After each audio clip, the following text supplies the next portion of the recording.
네, 금일 컨퍼런스 마지막 발표를 진행하도록 하겠습니다. 이번 발표는 스마트 시티 분야로 네비건트 리서치의 에리구즈 리서치 디렉터님께서 스마트 시티의 시장 동향, 도전, 그리고 기회에 대해서 말씀을 해주시겠습니다.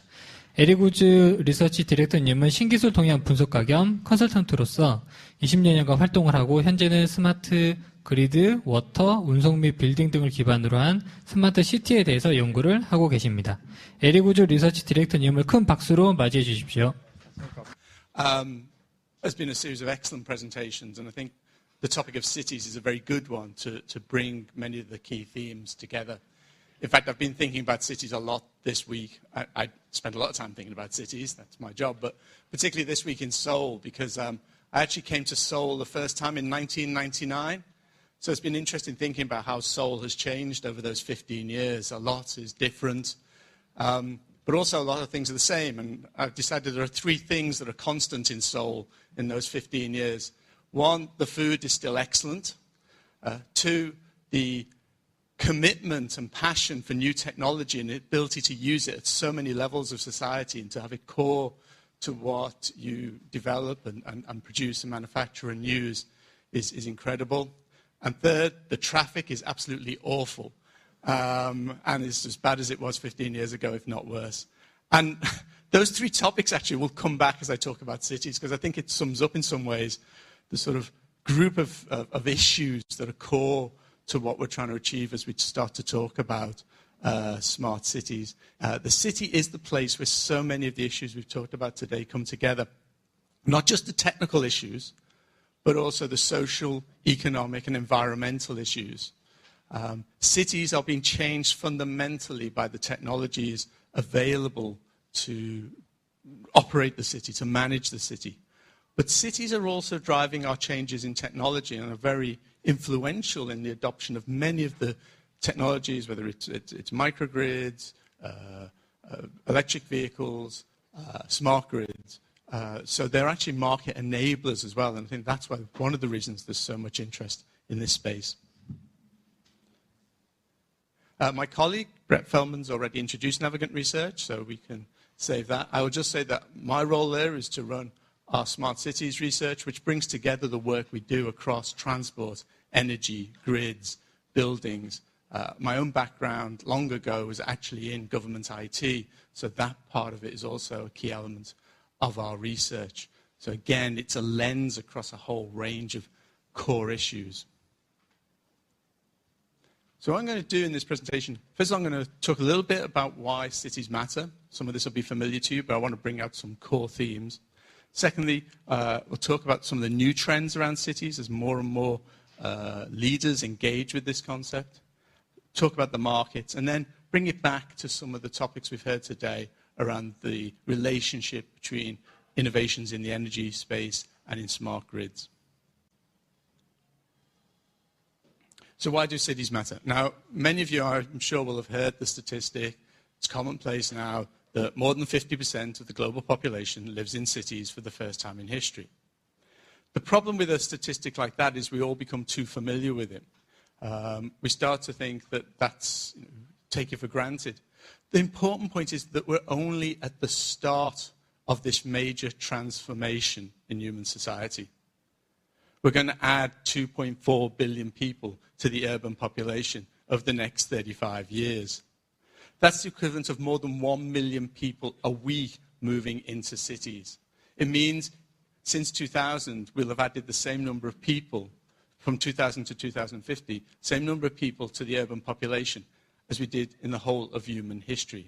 This is an immense challenge, socially, environmentally, in terms of the requirements for infrastructure, but also the whole balance of resources across the planet. And that really comes home when one considers where those 2.4 billion people will mostly be living. They'll be living in the developing countries of the world. And if we look at the fact that over a third of those people will live in just 3 countries, China, India, and Nigeria, that brings home as well, I think, the diversity of the challenges we face. The impact of urbanization in China is well known and widely reported. there's a huge amount of innovation going on, but as we've already heard today, in terms of issues like congestion and pollution, big challenges as well. India, in many ways, one would see earlier in this process of development, has lagged behind in terms of its urban infrastructure and is only now starting to take seriously the requirement to do more in terms of its internal capabilities and to take its city development much more seriously. And then when we move to a country like Nigeria, it reinforces the fact that this process is only starting to begin in Africa and will take us right through into the second part of the century as the major cities of Africa try to catch up, to modernize their infrastructure and to provide new resources into their cities. And the recent crisis over the Ebola virus has really brought home, I think, as well, how much we now live in a global village and that what happens in those African cities and African communities, the same as what's happening in China and India and other countries, has an impact right across the globe. So this really is a global phenomenon. And we are seeing cities around the world building an agenda about modernization and about how they will prepare for this future. So I'm not going to spend a lot of time on what a smart city is, because I think the term is almost irrelevant. It is about the impact of major changes in terms of technology on our cities and in major demographic and economic change. I see the smart city as encapsulating a lot of other terms we've used, intelligent cities, the U-City concept here in Korea, which was one of the first to articulate some of these issues, I think fits in very well. Eco-cities, low-carbon cities. People are talking about future city now just because people are getting a bit bored with smart city. It really doesn't matter. Those issues around the city are here for the next 40 years at least, and we know that the impacts of technology are inevitable as well. And it's really that space that we're talking about when we bring these issues to the fore. That said, we talk about smart cities as the use of technology to address three core areas of challenge. Sustainability. I think most people would accept that the future city, the smart city, has to be one based on clean technologies. Just the sheer impact of demographic change makes that essential. About quality of life, citizen well-being. Cities have to deliver those core basic functions around public safety, health, education, and so forth. Their very essence, if you like, for a city administration.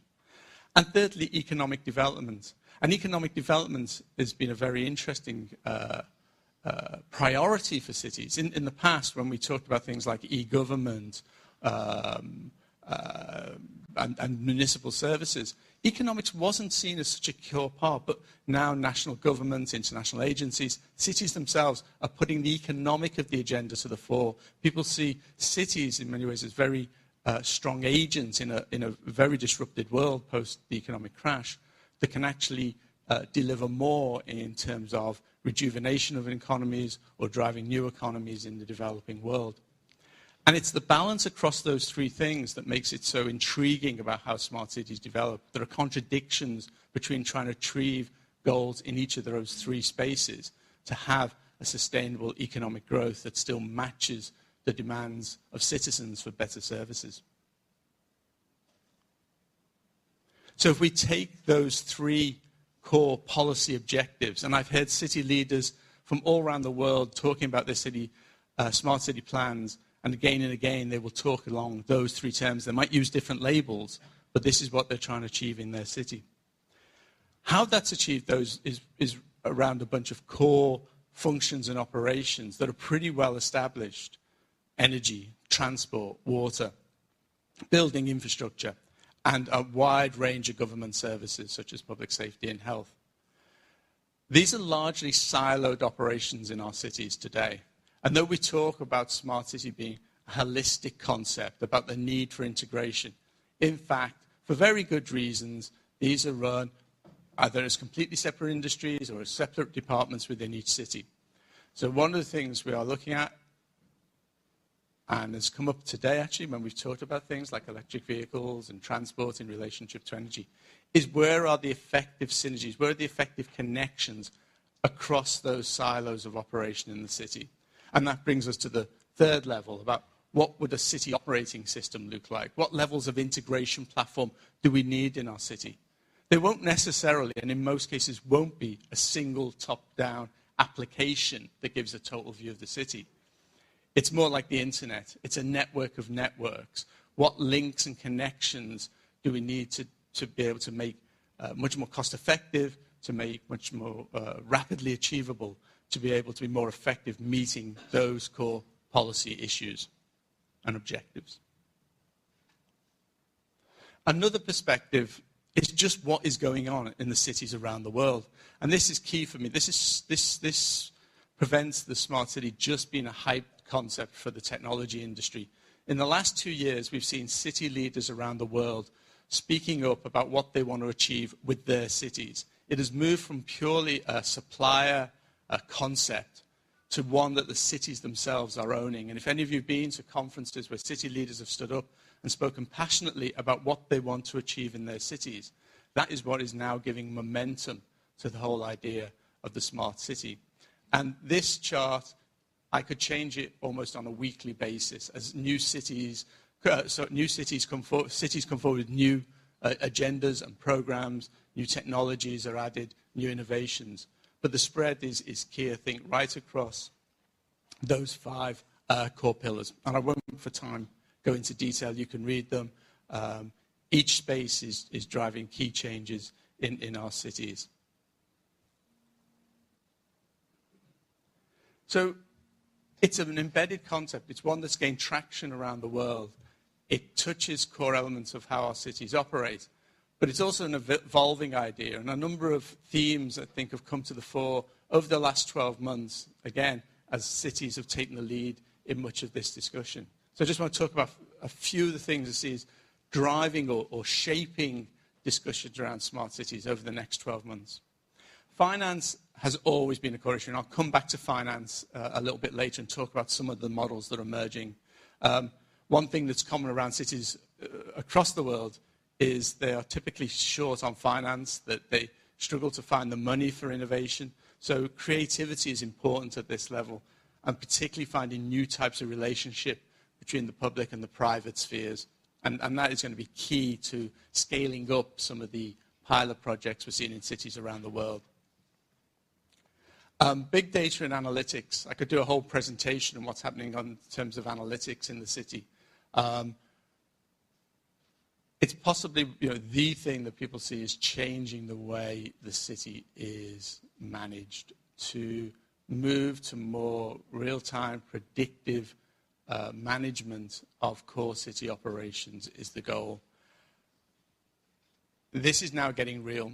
Cities are developing open data platforms. They're investing in solutions for water conservation, traffic management, and so forth. But there are some real challenges ahead. The classic issues around data cleansing and data integration have not gone away.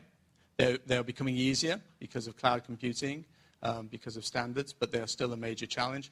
And there is a real shortage of data skills in cities.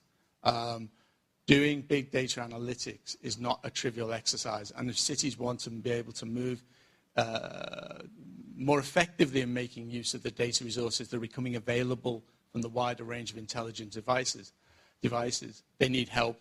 And I think one of the most interesting things is we're seeing collaboration, not just with suppliers, of course, but also new types of relationships with universities and academia. I think that's going to be really important for cities to be able to work with their local universities and academia to develop the type of skills they need, both for extra support to do advanced analytics, but also to produce the type of skills that the cities need. In the past, cities were often restricted by their lack of IT skills. It's a problem for the local government or government generally. In future, it's going to be the lack of data skills that's going to be a major challenge for cities, and that needs to be addressed. But there's some wonderful things already being done around everything from welfare, public safety, traffic management. And I think we're going to just see more and more innovation in that space going forward. Resilience, we've heard many times through presentations today. It's become an increasing theme in city strategies, and I'll come back to that a bit later in the presentation. Air quality. Andrew mentioned this before. not only in Beijing, not only in some of the cities in Latin America and other parts of the developing world. I think someone mentioned earlier today, Paris closed off to traffic earlier this year because of the level of pollution. Recent tests in London suggested that Oxford Street had levels of nitrous oxide that matched Beijing. Air quality, I think, is becoming, we've heard how much of an issue it is in China, but even in developed countries, we're going to see air quality as people realize the impact on their health. The fact that they don't have industrial smog anymore is hiding the fact that they've still got problems about the quality of air in the cities, and it is doing damage to health. So I think that is going to become a significant driver and actually help city leaders who can use that to find funding and to find support for new programs and technical innovations. Standards. If you're a standards body, you now have to have a smart city program. Every standards body in the world has decided it needs to do smart cities. That's good in some ways. Again, it shows a certain maturity and development. It worries me a little bit. I think we need the right standards and the right level of approach to standards.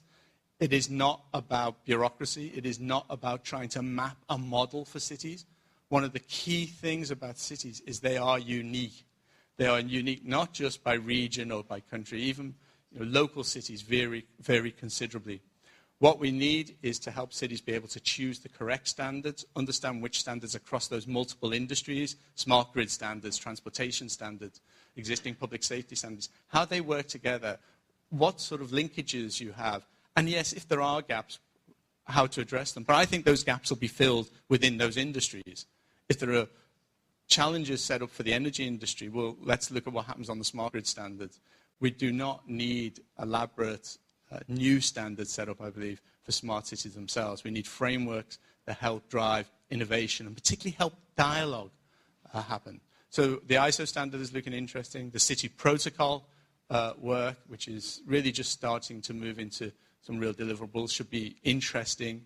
That's modeled around the internet model for standards development. And not just because it's my home country, but the UK has done some interesting work on what's the British Standards Institute framework for smart cities, which is actually meeting some of those goals about helping cities engage around data standards, go to their utilities and their transport providers to broaden the range of data they have access to and to work together on specific problems. So I think it is an interesting one to look at if you're interested in that space. And finally, security is going to become a common theme in the same way as we saw with smart grids and smart meters, as the impact of advanced technologies reached into areas that before had been seen as closed off, largely proprietary. When we start making our traffic systems much more intelligent in terms of the real-time operation of traffic, when we have smart street lights, when we have smart parking spaces, we're opening up the areas of vulnerability in the city. So in that sense, it's a subset of the whole set of issues around security and the Internet of Things. But be prepared to see more and more stories about people hacking traffic lights and street lamps and other parts of the street furniture. Cities are going to have to think what they need to do in terms of security levels for much more integrated networks. And they're also going to have to think about privacy. And privacy will be something that will be very locally determined in terms of what citizens expect, what citizens are willing to put up with, what sort of charter a city might have with its citizens about privacy and data and how that data is used. But many cities will look to that data, not need to improve operations, but also to look at it in terms of commercialization to finance projects. And that is going to be a sensitive issue.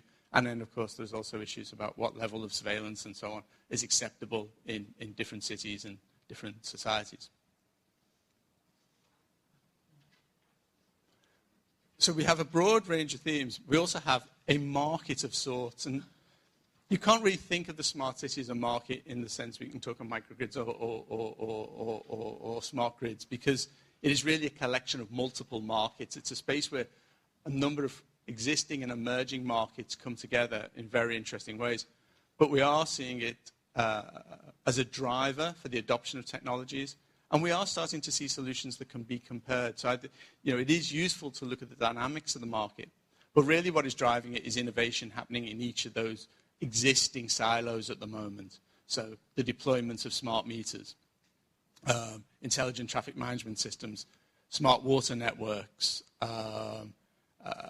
street lighting, which I'll come to in a moment. So it's a whole bunch of technologies which are transforming the basic infrastructure of the city. And it does mean, in terms of market and monitoring, we can have some metrics about whether this concept is taking off.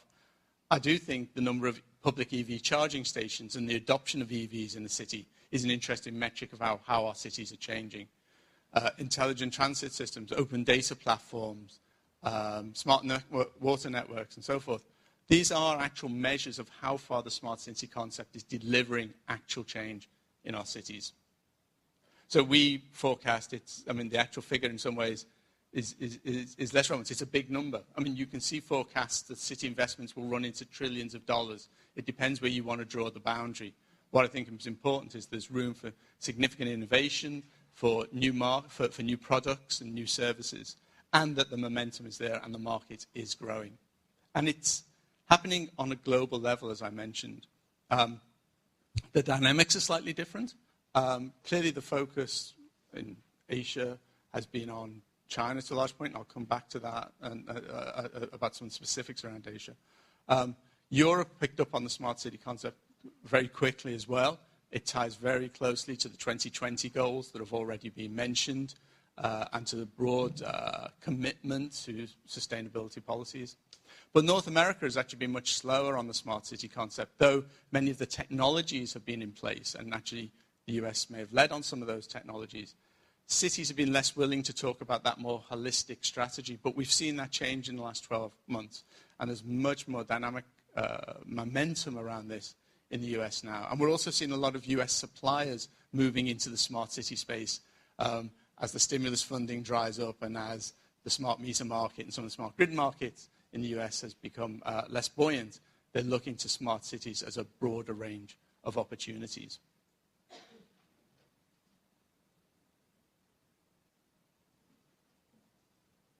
Oh, sorry, press the wrong button. I wonder why nothing's happened.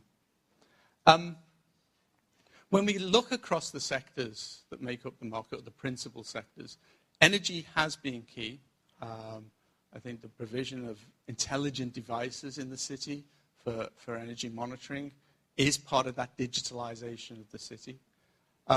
Another key area is transportation. I joked before about traffic in Seoul, but transportation is probably, or arguably, the key issue in many areas. It has more impact on the operation of the city. And city leaders tend to have more control and governance of the transportation system than they do about the energy system. So city leaders can make an impact in terms of transportation policy in the way traditionally they've not been able to do in terms of energy policy. Now that's changing somewhat. I'll come back to that when I talk about smart grids and smart cities. But transportation has been key. Clearly, pure government services, particularly around digitalization of services and efficiency of digital services, remains a key market. And we're seeing a growing interest in water as well. In fact, if I move to the next slide, just really recaps what's in there. We are seeing a shift not just from a development, I should say, beyond just the implementation now of smart meters and some smart grid technologies, to cities being more active in terms of new energy markets, driving energy efficiency programs in combination with their utilities. And that's going to be, I think, a key transformation we'll see more of in the next 12 months. Transportation I've talked about. I think it's a question of how bold cities will be in terms of their multimodal transportation policies, the integration of public transit, congestion charging, I think we're going to see more of, and so forth, as well as new ways of running parking and car sharing schemes and so forth. So we're going through a major change, I think, in the way cities view their transport policies. Water management, as I said, was going from a fairly small base. The problem for water technologies in the city is largely the fact that water is too cheap. And unless there is a more radical approach to the real cost of water, there's still going to be a lack of finance to deliver some of the innovation technologies. but we are seeing that change. There is obviously a need for new water infrastructure in many parts of the developing world, but when we look at, say, the drought crisis in California, we can also see it becoming much more of a high agenda item in parts of North America and Europe as well. But also, I think when you start to look at the opportunities, it really comes down to some specific technologies and some innovations that we need to focus on. So street lighting, I think, is a good example. The drop in price of LEDs, the improvement in quality and the energy efficiency of LEDs is making them a no-brain decision for many cities, and there will be a gradual transfer from traditional lighting systems over to LED, and we're seeing that happen rapidly. What was less certain, or has been less certain, is whether cities will also introduce intelligent networking around their street lighting. And when we first reported on the street lighting market 2 years ago, we were skeptical that cities would find the funds to build intelligent networks for their street lighting systems, because the payback on that really depended on being able to add additional services, and the way city finances is structured, that just wasn't going to happen. The lighting department was not going to be able to invest in an intelligent network, whereas it could see the payback that came from an LED replacement program. I think it's very interesting. In the last 12 months or so, we've seen that change. Cities are looking for strategies to build intelligent street lighting programs. They're trying to get round the problems of siloed budgets so that they can implement a street lighting system, but then look to build on that network with air quality monitoring, some traffic monitoring, smart parking systems, and whatever. And I think that shows the real passion for innovation in cities, and there's some interesting programs. Copenhagen is doing something very interesting in terms of trying to not only develop a smart street lighting system, but also allow that to be used by other departments in the city. So street lighting then becomes a spearhead for a new type of intelligent network that can monitor and control a wide range of city assets and also provide information on the city environment and other services as well. So I think street lighting is an interesting sort of metric on the level of adoption of truly innovative technologies in our cities. Right, time. Very quickly then, I'll just talk briefly on where we are in terms of the Asia-Pacific market. Clearly, China dominates a large part of that market. We see it as the largest market for smart cities by the end of our forecast period. But I already spoke about India, and we're going to see India go from a relatively small market of a few hundred million to a $2.5 billion market in this space. The new Prime Minister is talking about 100 new smart cities. Now, even if that is political rhetoric, if it's not realized, there is no doubt that has become a much more serious issue for India, and India will be an increasingly important opportunity, but it will take time to be realized. The other interesting thing in terms of smart cities within the Asia region is the twofold focus on not only what is happening in Asian countries, but on the focus for the future export markets. Korea is a reasonable sized market. I think we have estimated it's like 250 million at the moment. It's going up to around 600. But the interesting thing that came out in the presentations this morning is that, of course, it's a future seen as a core export market. That's what's been seen in Japan. It's what's been seen in Singapore. When I was in Taiwan, they were talking about this. And then that has implications about what is done internally to develop the skills, to become a showcase for those capabilities, and then to drive those export markets. And we're seeing governments getting behind industry and utilities to develop that view of an integrated smart city capability. Japanese countries have been doing it on the Japanese smart city programs.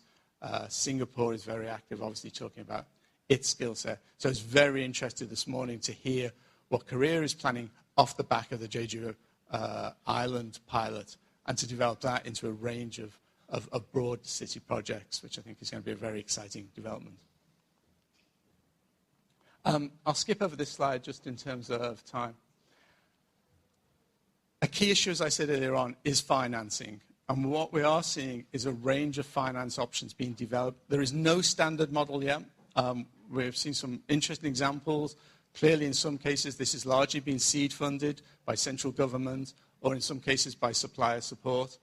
But an interesting project in London, for example, working with a broad range of suppliers on an energy servicing model to help introduce energy efficiency off a wide range of public sector buildings in London that may be rolled out wider in the UK. Partnerships with industry that's happening in Japan and some of the European projects. Wide range of public-private partnerships around greenfield developments, around smart parking initiatives. So suppliers and cities trying to work together to find the models that will work. It's clear that cloud computing is a very useful addition to the armory for cities, reducing the capex involved in terms of innovation programs. But really, we'll have to see more sharing of benefits, more outcome-focused projects where the suppliers can take more of the risk from the city if we're going to see a scaling up of many of the pilots that are out there at the moment. And that is, as I will come back to in a moment, probably the biggest challenge in this space, going from the small pilots into city-scale projects. So one final section, I think I'll just, want to bring it back to the issue around smart grids and smart cities that we began with this morning. I won't go through this slide. I think some of these things are self-evident. Probably the most important thing for me is that by combining a smart city project and a smart grid project, you get two particular benefits. One, clearly the city has the ability to bring together the complex array of technologies and services that really test that smart grid concept. Electric vehicles, energy efficiency in buildings, demand response, smart street lighting, and the smart grid itself, smart meters, and particularly new types of market integration with consumers, which are actually some of the most interesting projects at the moment. But there are barriers as well. We really haven't, I think, at the moment moved beyond just seeing those smart grid projects as focused around the energy concepts. They're not really integrated yet, I think, into broader community movements and in terms of what cities are trying to achieve as a whole. And again, it was interesting this morning to hear of that wider ambition in Korea to broaden out these projects, to actually have a roadmap that goes from a single island to a few city projects into a broad range of metropolitan deployments and then ultimately into a countrywide project. And there are very few countries that are mapping that out at the moment. When you actually look at some of the smart city, smart grid projects around the world, they remain relatively isolated. And to these, you could add the smart island projects, Jeju, Bornholm, Hawaii, very similar in terms of goals and objectives and the technologies being tested. What characterizes most of these projects, though, is they are utility-driven. They may have national government support, they may have local government buy-in, but they are largely utility projects. That, I think, is one of those big changes I talked about before. I think cities are themselves now, not just seeing themselves as a place for a test bed and being pleased that a utility decides to work with them to test out its smart grid technologies. They want to be more active players in this, not just in terms of the technology, but they're also understanding the changes that are happening in energy markets. So they're going to the utilities and asking them to be partners in energy efficiency programs, in greenhouse gas emissions programs. Minneapolis has just renegotiated its contract, or is in the process of renegotiating the contract with its utilities to achieve its climate change goals. London is the first city in the UK to actually be registered as a junior partner in the energy market, which will allow the city to actually buy renewable energy and then resell it back into public sector organizations, looking to incentivize the growth in renewables, but also to help reduce the energy costs of the government in London and other public sector bodies. And London's aiming to have 25% of its energy produced locally by 2025. So, because that's another characteristic here. Some of these smart cities projects are very small cities, but it also goes up to cities of the scale of London. So we will see cities asking more of their utilities. And that will become another disruptive factor in some of the things that were talked about this morning, about how utilities have to become much more service providers, have to be active partners and positive partners in the transformation happening in the grid. And I think cities are going to be key partners for utilities as they negotiate through that new environment, not just a technical environment, but a market environment. Many of these projects, for example, involve the first examples of trying to understand what it means to run an energy market that allows the selling of locally produced energy, that brokers energy locally, that allows for dynamic pricing and demand response in communities. Very small scale at the moment, but it's our first examples of what that new environment would be like. I'll skip that one. I won't, because of time we've talked about before.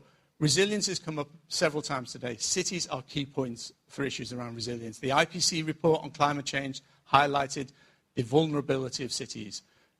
Several people have mentioned Hurricane Sandy and Fukushima.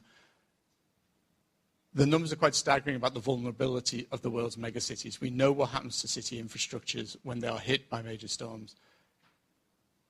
This will become an increasing driver for cities to again to work with the utilities and what they demand of their utilities in terms of the range of technologies we've heard about today. But the really interesting thing as well for me around resilience, much of this just reinforces things that are happening anyway in terms of grid strengthening and grid resilience.